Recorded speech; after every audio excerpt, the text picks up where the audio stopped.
আচ্ছা, পরবর্তী অংশের আলোচনা মেঘনাদ বধ কাব্যে শুরু করতে চলেছি পিএসসি সিলেবাসে যেটা আছে। দেখিনু সম্মুখে সখী অভ্রভেদী গিরি, পঞ্চজন বীর তথা নিমগ্ন সকলে, দুঃখের সলিলে যেন হেনকালে আসি, উতরিলা রঘুপতি লক্ষণের সাথে সাথে।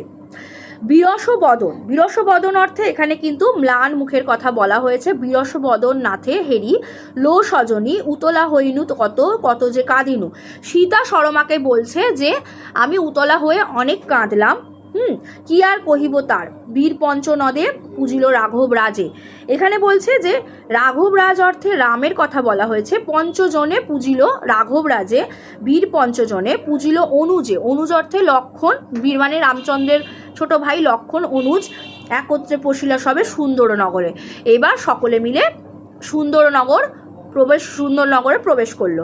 মারি সে দেশের রাজা তুমুল সংগ্রামে রঘুবীর বসাইলা রাজ সিংহাসনে শ্রেষ্ঠ শেষ পুরুষ শ্রেষ্ঠ যে সুগ্রীব সেখানে ছিল এবং পঞ্চজন মাঝে।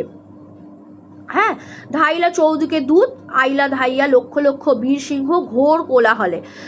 এই যে হনুমান, এবার যে বানর সেনাদের এখানে কিন্তু প্রবেশ ঘটছে। এবার সেই বানর সেনা লক্ষ লক্ষ বীর সিংহ ঘোর কোলাহলে কাঁপিল বসুধা সখী বীর পদ ভরে। অর্থাৎ এখানে বসুধা অর্থে পৃথিবী কেঁপে উঠল যেন।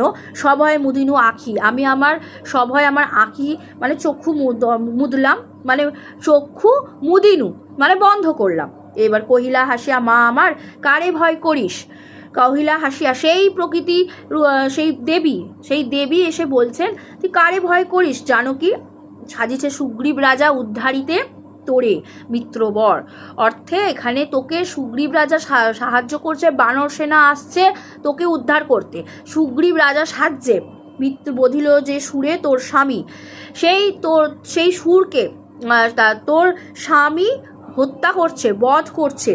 বালি নাম ধরে রাজা বিখ্যাত জগতে।